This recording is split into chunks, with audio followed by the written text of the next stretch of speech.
కథ చెప్తాను. దాని పేరు లడ్డు. దీపత్ అమ్మ, సప్న మామ. మామ లడ్డు తెచ్చాడు, సప్నకు లడ్డు ఇచ్చాడు. దీపత్ కూడా లడ్డు ఇచ్చాడు. సప్న మరొక లడ్డు అడిగింది. అమ్మ వద్దు అన్నది. లడ్డు రాత్రికి తిన్నాం అన్నది అమ్మ.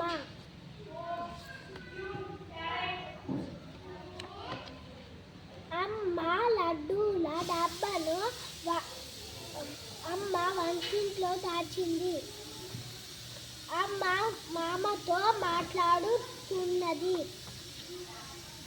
ఇద్దరు వంటింట్లోకి వెళ్ళారు. వారికి లడ్డూల డబ్బా కనిపించలేదు. ఇప్పుడు సప్న నేలపై చూసింది. అక్కడే చీమల వరుస పోతుంది. చీమల మూల వైపు వెళ్ళాయి. ఇద్దరు మూల వైపు వెళ్ళారు. పెద్ద పళ్ళెం కింద డబ్బా ఉన్నది.